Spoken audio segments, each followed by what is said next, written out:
오늘이 종려주일입니다. 그리고 이번 주간이 고난주간입니다. 예수님의 십자가에서 우리를 위하여 흘리신 보혈과 죽으심과 부활을 기념하는 고난주간입니다. 예수님이 이 땅에 왜 오셨을까요? 단순하게 우리를 구원하시기 위해서 맞지요. 그런데 예수님이 우리를 구원하시기 위해서 반드시 겪어야 하신 그 과정이 바로 십자가입니다. 예수님은 이 땅에 오심으로 인해서 예수님께는 고난이 시작됐습니다. 아버지 하나님과 함께 계실 때는 완전한 신으로 계셨죠. 예수님이 이 땅에 오셔서 십자가에서만 고난당하신 것이 아닙니다. 예수님이 특별히 공생의 기간 동안 행하신 모든 기적을 베풀고 병자를 고치시고 한 모든 일들이 우리가 긍정적인 부분만 보니까 대단한 것 같지만 사실은 예수님에게는 너무나 당연한 일이고 그것을 통해서 예수님을 증명할 아무런 이유도 없는 것들입니다. 한마디로 예수님이 이 땅에 오신 가장 중요한 것은 우리를 위해서 십자가에 자신을 내어주시고 죽고 부활하시사 우리의 구원을 완성시키시는 것입니다. 예수님은 이 땅에 태어나심으로부터 시작해서 이 땅에 계셔 승천하실 때까지 사실은 고난 가운데 있었습니다. 여러분, 예수님이 이 땅에 오신 것 자체가 예수님께는 고난입니다. 예수님은 창조주이십니다. 만물이 그로 말미암아 창조되었고 그를 위해서 창조됐다 그랬습니다. 그런데 그 예수님이 창조물들과 섞여서 다른 인간으로부터 멸시천대를 받으신 것입니다. 그런데 예수님은 우리의 구원을 위해서 그것을 마다하지 않고 끝까지 참으셨습니다. 끝까지 인내하셨습니다. 그래서 여러분, 오늘 예수님의 고난받는 하나님의 이 예수님의 고난을 그냥 예수님 고난 받으셨다 그렇게 단순하게 생각하지 마시고요. 조금 나를 구원하시기 위해서 예수님이 당하신 그 고난이 무엇인지, 그리고 그것이 깨달아져야 우리는 그 고난을 통해서 우리에게 주신 구원의 기쁨이 무엇인지를 알게 됩니다. 여러분, 파스칼이라는 사람이 있어요. 철학자인데 그 사람이 이런 얘기를 했습니다. 인간의 비참함, 이 죄성을 모르고 하나님을 알면 우리는 교만해진다. 그렇겠죠? 또 반대로 하나님을 모르고 인간의 비참함만 알면 우리는 절망해진다. 절망에 빠진다. 우리의 죄성, 정말 예수를 믿기 전에 우리가 얼마나 처절한 상태에 있는지 그것을 깨달아야, 그리고 이런 나를 구원하신 하나님의 은혜가 깨달아져야 우리는 교만해지지도 않고 낙심해지지도 않습니다. 그래서 과거에 우리가 우리 교회에서 여러분 이런 내용을 많이 들으셨죠? 우리 성도는 아직과 이미와 아직 사이에 있다. 그게 무슨 뜻인가? 예수 그리스도께서 십자가에서 선포하셨습니다. 다 이루었다. 우리의 구원이 하나님 쪽에서는 완성된 것입니다. 이미 완성됐어요. 그래서 그 예수를 믿으면 우리는 구원 얻고 영원한 천국에 반드시 갈 것입니다. 그것은 이미 완성됐기 때문에 마귀가 어떻게 우리 구원 못 뺏어갑니다. 제대로 예수를 믿었다면. 그런데 거기서 끝나는 것이 아닙니다. 구원받은 우리들 안에 죄성이 남아 있습니다. 그래서 이 죄성이 우리를 계속 마귀가 원하는 쪽으로 끌고 갑니다. 그것에 끌려가지 않고 예수 그리스도의 이름의 권세로 싸우는 것을 영적 전쟁이라고 얘기를 합니다.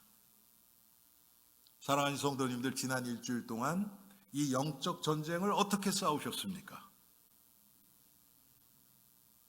예수 그리스도의 이름의 권세를 가지고 마귀를 물리치고 가는 곳마다 예수 그리스도의 깃발을 높이 들고 승리를 선포하셨습니까? 아니면 분명히 예수의 생명이 있고 성령이 안에 내주하고 계시는데도 불구하고 마귀가 코가 꿰서 마귀가 이끄는 대로 끌려다니면서 고통과 절망과 한숨 가운데 사셨습니까? 우리는 이 둘 중에 하나예요. 우리가 영적 전쟁 가운데 있기 때문에 그렇죠.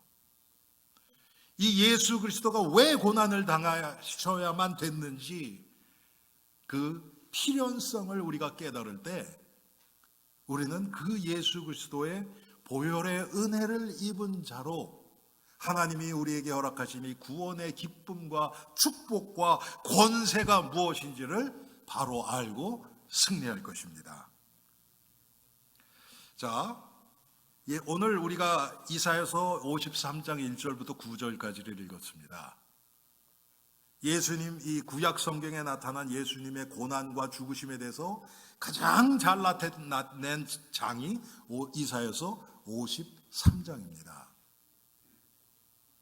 예수님 나시기 700년 전에 기록된 이사야서에 예수님이 태어나실 것을 너무 구체적으로 예언되어 있는 것입니다. 심지어는 우리가 방금 읽은 마지막 절 9절에 보니까 그의 무덤이 악인들과 함께 있었으며 그가 죽은 후에 부자와 함께 있었도다. 참 너무나 구체적으로 예언이 되어 있죠. 그런데 오늘 이사야서 53장 1절부터 9절 본문을 제가 크게 셋으로 나눠봤습니다. 1절부터 3절까지는 예수님은 자신이 당할 고난에 대해서 다 알고 계셨습니다. 다 알고 이 땅에 오셨어요. 그래서 예수님은 고통을 아시는 분이셨습니다. 여러분, 아까도 말씀드렸지만 예수님이 이 땅에 오신 것 자체가 고통이에요. 예수님은 하나님이십니다. 여러분, 하나님만 시간과 공간의 제한을 받지 않으십니다. 마귀는 받아요, 여러분. 마귀는 시공간의 제약을 받습니다. 한국에 있는 귀신이 여기서 역사 못해요. 그리고 시간을 초월할 수 없습니다. 그런데 오직 하나님만, 시공의 제약을 받지 않는 그 예수님이 우리를 구원하시기 위해서 스스로를 제한하셨습니다. 여러분, 얼마나 갑갑할까요? 내가 할 수 있는데 안 하고 있는 것은 참 쉽지 않습니다.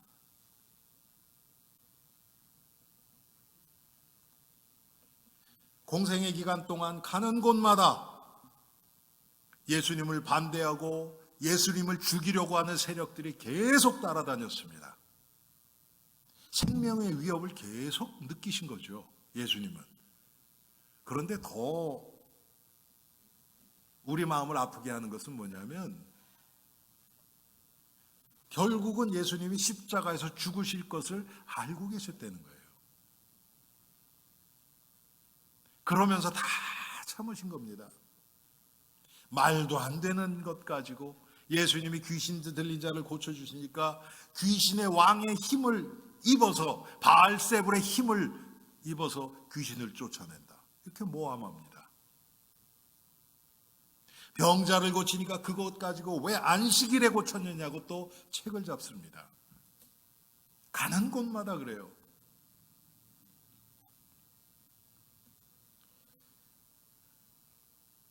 두 번째로 우리가 생각해 볼 것은 4절부터 6절까지 예수님은 우리를 위해서 대신 죽어주신 분입니다.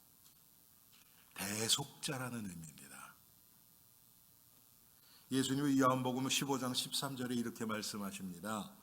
사람이 친구를 위하여 자기의 목숨을 버리면 이에서 더 큰 사랑이 없나니.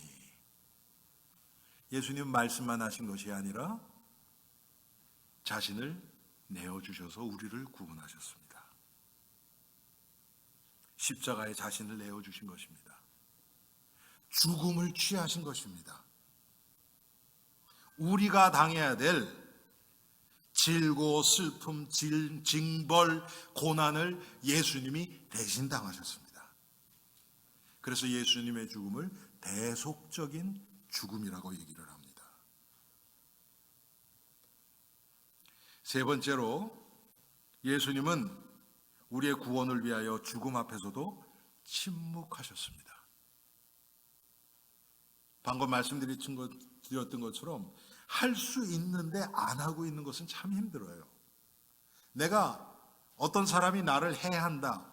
근데 내가 힘이 없어서 당할 때는 힘이 없으니까 어쩔 수 없으니까 해를 당할 수밖에 없습니다. 그런데 내가 이 사람보다 힘이 세요. 물리칠 수 있고 나 자신을 보호할 수 있어요. 그런데 안 하고 있는 것은 정말 힘듭니다. 예수님은 십자가상에서도 네가 하나님의 아들이면 거기서 걸어 내려와라. 저가 남은 구원하고서 자기는 구원 못하느냐? 이런 얘기를 들었어요. 참 쉽지 않죠, 여러분. 예수님이 하신 것은 뭡니까, 여러분? 공생의 기간 동안. 마태복음 23장 23절에 보면 예수님이 이 땅에서 공생의 기간 동안 한 것을 세 가지로 아주 간략하게 요약하고 있습니다. 예수님은 가르치셨고 복음을 전하셨고 병자를 고치셨습니다. 이 모든 것이 우리를 구원하시기 위한 구원의 일입니다. 그럼에도 불구하고 결국은 예수님이 유대 종교 지도자들에게 모함을 받고 결국은 잡혀서 법정에서 재판을 받습니다. 여러분, 예수님을 십자가에 못 박은 그 죄명이 뭔지 아십니까? 신성모독이에요. 그것 때문에 십자가에 넘겨진 겁니다. 신성모독. 아니, 예수님이 신인데 너무 말이 안 되죠, 여러분. 저는 가끔 생각합니다, 여러분. 만약에 우리 교회에 예수님이 오신다면 우리가 어떻게 대할까, 그분을? 왜 그러냐 하면 지금 이 시대의 교회의 모습, 지금 이 시대의 성도의 모습이 성경과는 너무나 거리가 있기 때문에 그렇습니다. 예수님 당시에 하나님을 믿는다고 했던 유대인들의 모습, 성경에 나타난 성도의 모습하고 너무나 괴리감이 있었죠, 여러분. 하나님의 말씀을 지킨다고 했던 그 율법주의자들, 하나님의 말씀을 통해서 예수님이 말씀하신 것처럼 자기도 천국에 들어가지 않고 들어가고자 하는 자 또 막아서고 있는 그런 모습. 어쩌면 이 시대를 살고 있는 우리 각자가 그런 모양으로 이 세상을 살아가고 있지 않는가. 저는 가끔 가정을 해봅니다. 예수님이 이 교회에 오신다. 그러면 저에게 무슨 말을 하실까? 물론 제가 원하는 것은 성경에 나타난 것처럼 목사 착하고 충성된 종아, 여러분 아시잖아요, 그렇죠? 그 얘기 듣고 싶죠. 그런데 제가 저 자신만 봐도 그런 내용보다는 그렇지 못한 것이 훨씬 많은 것이 발견되어지기 때문에 우리 교회만 봐도 오직 복음, 오직 예수 그리스도, 이거 외에 다른 것 때문에 움직여지는 모습들이 너무 많이 보이니까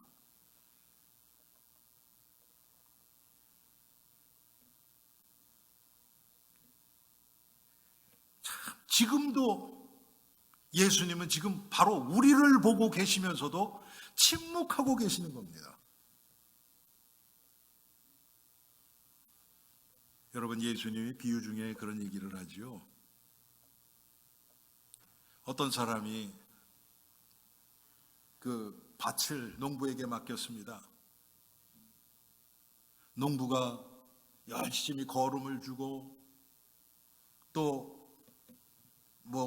가지도 쳐주고 하면서 열심히 정성을 쏟았습니다. 열매가 없어요. 주인이 와서 얘기합니다. 이거 잘라버려라. 농부가 주인한테 얘기합니다. 주인이시여, 나에게 한 번만 더 기회를 주십시오.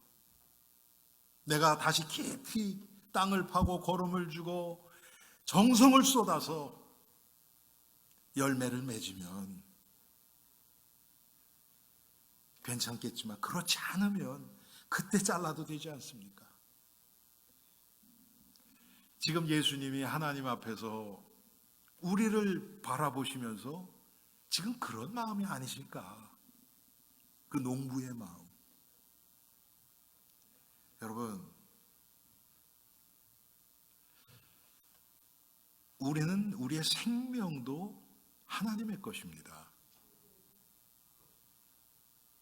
예수님이 자신을 십자가에 내어주시면서 그 핏값으로 우리를 사셨습니다. 그래서 우리가 예수님을 주님이다, 나의 주인이다, 이렇게 부르는 것입니다. 하나님의 소유거든요. 그러면 오직 하나님의 영광을 위해서 살아가는 것이 우리에게 당연한 의무입니다. 그런데 지난 일주일만 여러분 우리가 우리의 삶을 바라보더라도 하나님을 위해서 살았습니까? 나를 위해서 살았습니까?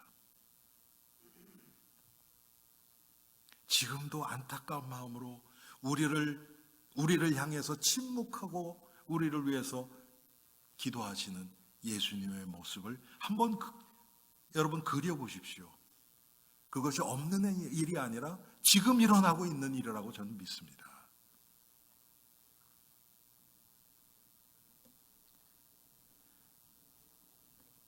마태복음 26장, 여러분 복음서 맨 마지막 장들 보면 예수님의 고난이 나오죠. 예수님이 재판을 받으십니다. 그런데 거기서 예수님이 하신 말씀들을 보세요. 자신을 위해서는 한마디도 변명 안 하십니다. 침묵하셨어요. 예수님이 이 땅에 오신 목적을 묻는 말에는 당당하게 얘기하십니다. 네가 하나님의 아들이냐 그러면 내가 말하였도다. 예수님 말씀하십니다. 그런데 빌라도가 나는 너를 놓아줄 권한도 있고 너를 처형할 권한도 있는 거 네가 뭘 아느냐? 모르느냐? 그런데 예수님이 아무 얘기가 안 하세요. 그래서 빌라도가 오히려 이상하게 생각을 해요.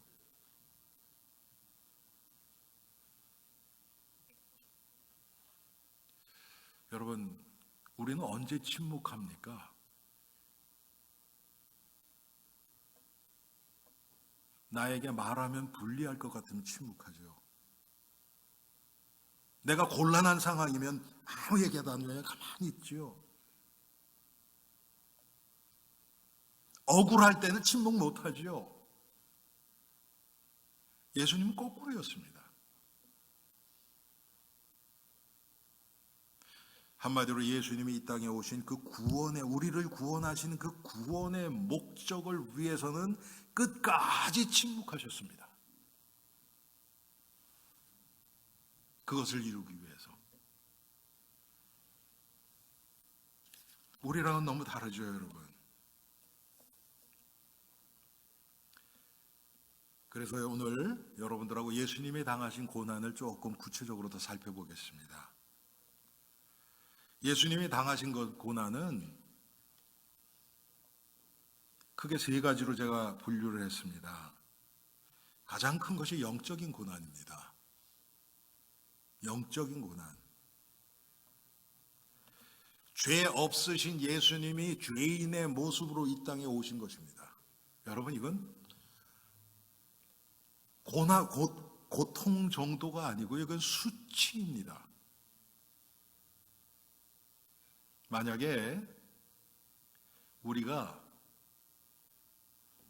여러분, 지금 이 시대에는 그 비싼 개들은 막 어떤 거 보니까 수천 불, 물론 그 이상도 되겠지만 그런 것들도 많이 있더라고요. 정말 가장 예쁜 개가 있다 그럽시다. 사람들이 너무 좋아해요. 보는 지나가는 사람마다 예쁘다고 칭찬을 해요. 그런데 여러분이 하루만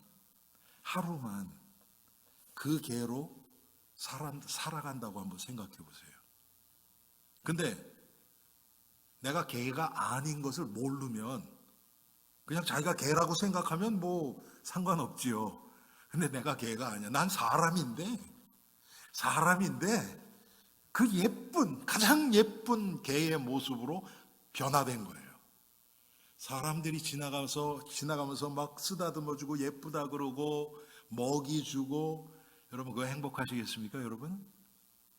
개가 아닌데? 그렇지 않겠죠? 얼마나 답답하겠습니까? 그런데 그 정도가 아니에요, 예수님이 당하신 것은.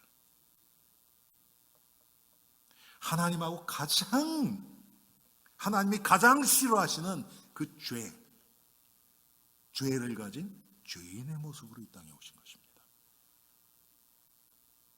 그 고통이 어땠을까요? 이것은 지금 제가 말씀을 드리고 있지만 우리가 느끼고 체험할 수 있는 건 아닙니다.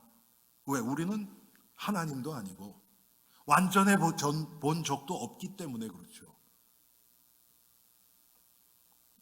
그런데 아마 예수님께 있어서는 이것은 어마어마한 그런 고통이었을 것입니다. 죄 없으신 예수님이 이제 겟세마네 동산에서 기도하시고 이제 우리의 구원을 위해서 잡히시죠. 한마디로 얘기해서 우리의 죄를 짊어지신 것입니다.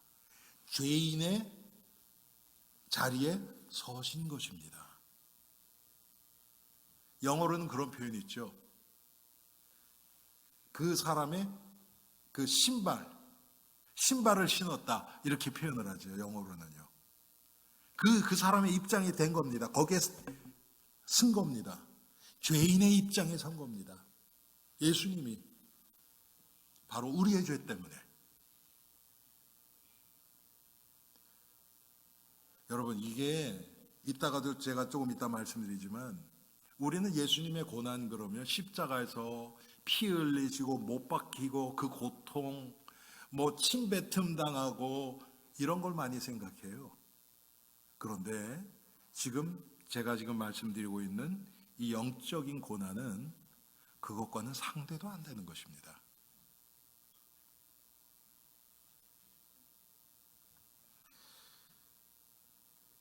예수님이 겟세마네 동산에서 잡히신 그 다음부터는 한마디로 얘기하면 하나님으로부터 버림받는, 죄 때문에 버림받는 아주 처절한 상태가 된 겁니다. 이거야말로 예수님께 있어서는 가장 큰 고통이었습니다. 왜 그렇습니까, 여러분?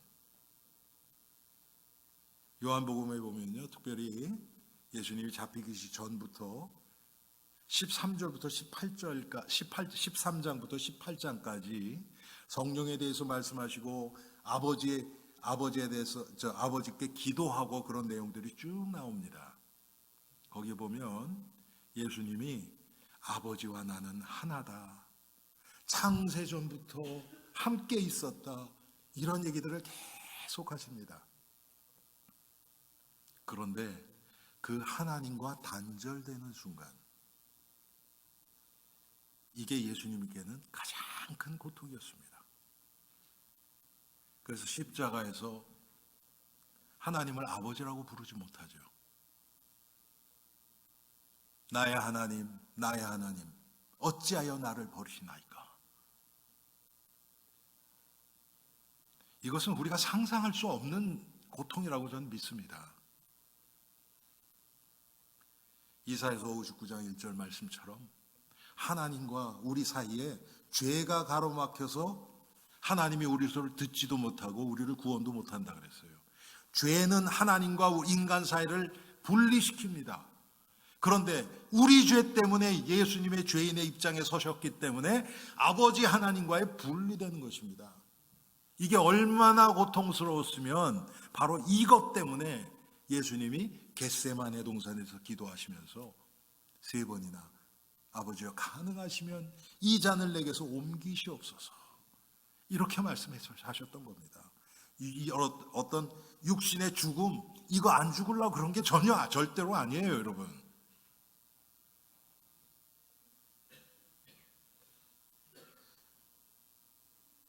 시편 22편 1절 2절 말씀해 보면 시편 기자가 이것을 이렇게 표현합니다. 내 하나님이여 내 하나님이여 어찌 나를 버리셨나이까? 어찌 나를 멀리하여 돕지 아니하옵시며 내 신음하는 소리를 듣지 아니하시나이까? 내 하나님이여 내가 낮에도 부르짖고 밤에도 잠잠치 아니하오나 응답지 아니하시나이다. 예수님의 마음을 그대로 지금 시편 22편에 지금 나타내고 있는 것입니다. 두 번째로 우리가 생각하신 예수님이 당하신 심적인 고통입니다. 마음의 고통이죠. 예수님은 가장 믿고 따르던 제자들로부터 배신당했습니다. 제자들이 다 도망갔어요. 자기가 사랑하던 제자 가론 유다에게 배신 정도가 아니라 팔렸습니다. 돈을 받고 팔렸어요. 그런데 예수님이 그걸 다 알고 계셨잖아요, 여러분. 예수님이 원하시면 막을 수도 있잖아요. 그런데 침묵하셨습니다. 알고도 침묵하셨습니다. 하나님이신 예수님이 대제사장 가야바, 안나스, 빌라도에게 밤새 또 그 외에 또 백성들과 그 로마 군병들에게 모든 수모와 멸시를 당하셨습니다.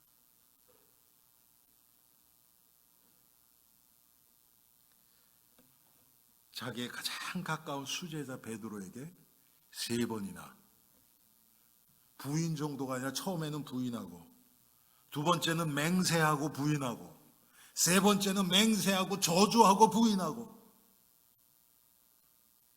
그런 일을 겪으셨습니다. 그것도 예수님이 알고 있었잖아요. 미리 경고도 하셨잖아요. 지난주에 말씀드렸던 것처럼 오히려 베드로의 믿음 없는 것을 예수님이 기도하고 계셨습니다.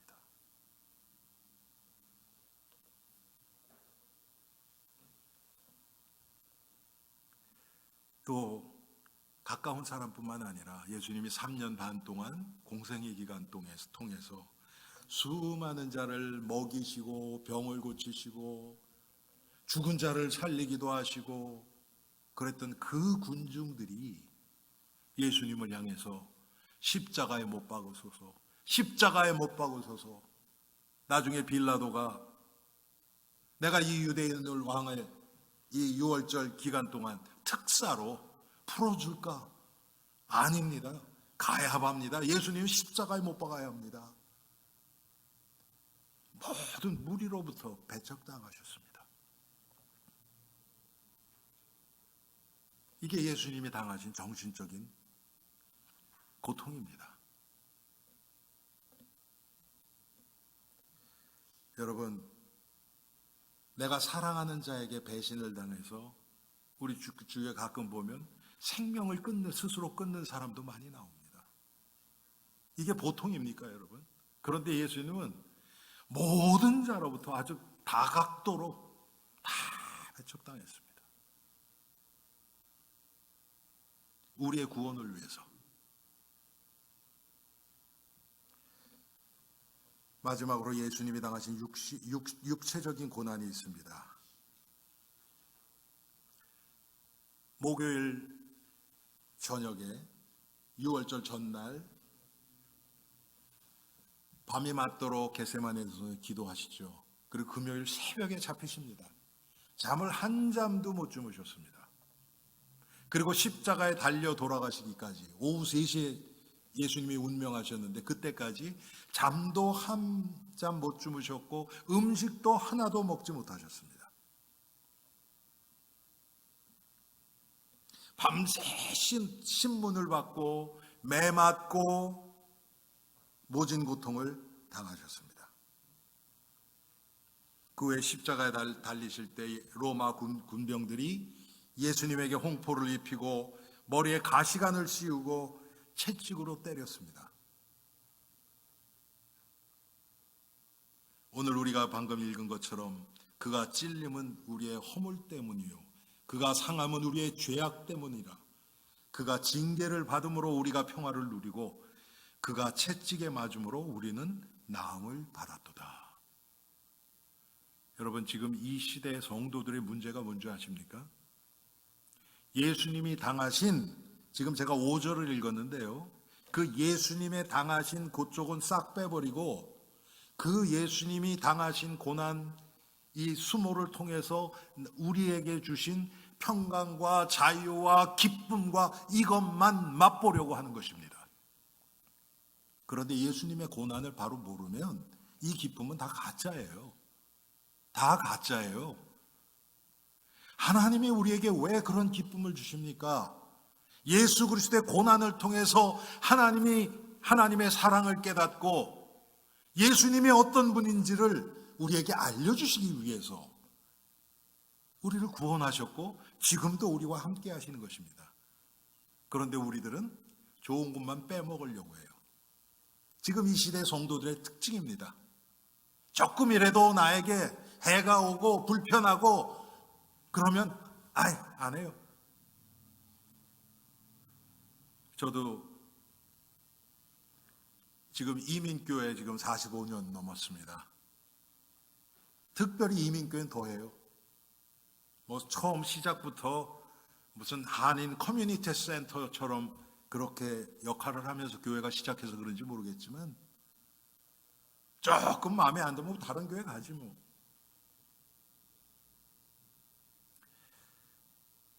달면 삼키고 쓰면 뱉고 신앙생활도 하나님 앞에서 여러분 그런 마음으로 우리가 하려고 한다면 이 생명의 비밀이 깨달아지겠습니까, 여러분? 성령이 그런 우리 안에서 마음껏 역사하시겠습니까? 그럴 리가 없죠. 예수님의 당하신 고난이 어떤 건데 그걸 우리가 얼마나 가벼이 여깁니까? 정말 하나님 앞에서 여러분 정말 할 말이 없죠. 그게 바로 깨달아진다면.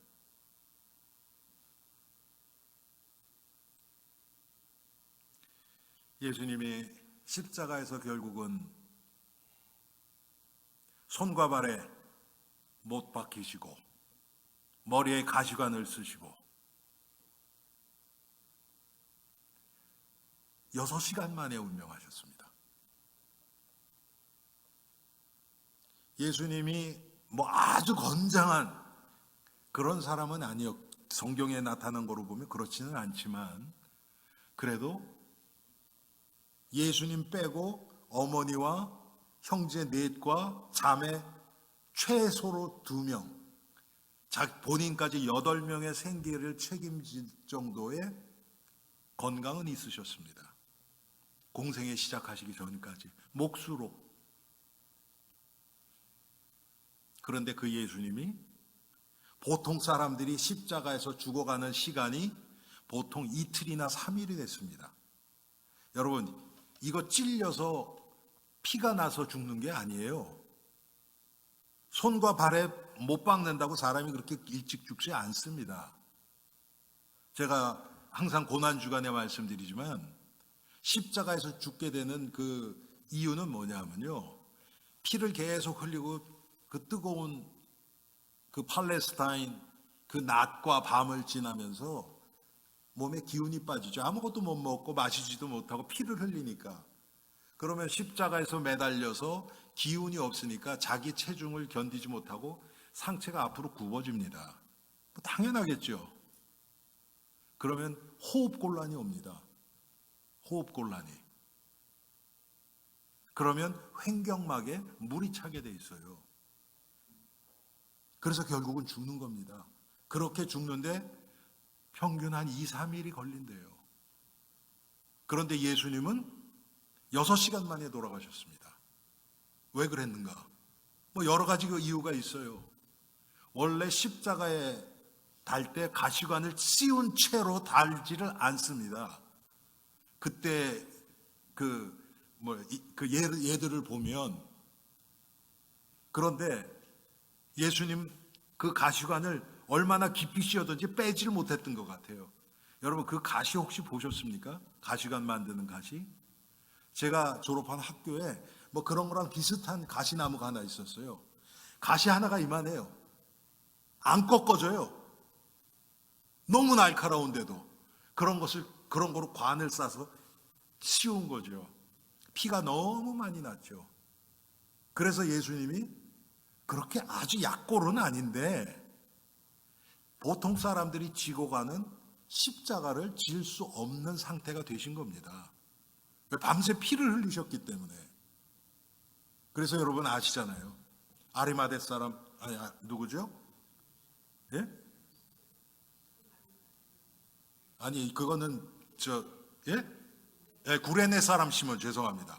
구레네 사람 시몬이 억지로 군병이 데려다가 그걸 지게 만들잖아요. 그렇죠? 거기도 하나님의 뜻이 있죠. 그 시몬이 초대교회 아주 그 가정이 중요하게 사도 바울과 함께 사역했던 모습이 로마서 16장에 나옵니다. 뭐 하나님의 계획이 있으시니까 그렇게 했지만 그 구레네 사람 시몬을 힘을 빌려서 그렇게 하실 수밖에 없었던 것입니다. 그리고 6시간 만에 십자가에서 돌아가셨습니다. 사랑하는 성도님들, 이 예수님이 뭐 불쌍하다 그런 연민을 가지려는 게 아니에요.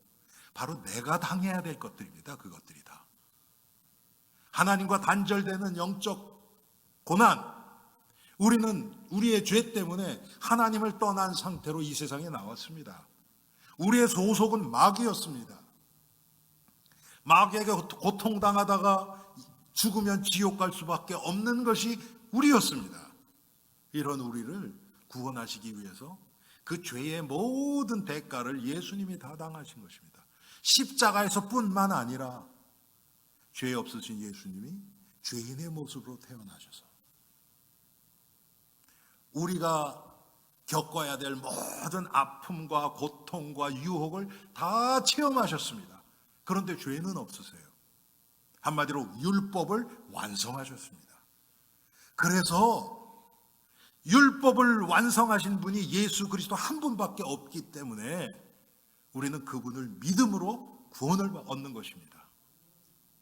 사랑하는 성도님들, 이번 우리 고난 주간 동안 예수님의 이 고난을, 바로 내가 당해야 될 고난을 예수님이 이렇게 당했다는 것을 깨닫고 묵상하고, 그럼에도 불구하고 예수님은 우리의 구원을 위해서 스스로를 변호하시지 않고 끝까지 침묵하시고 인내하셨던 그 예수님의 사랑을 깨달아가면서 정말 주님 앞에 감사하고 죄송하고 정말 주님을 사랑하는 마음이 회복되어지는 복된 한 주가 되기를 바랍니다.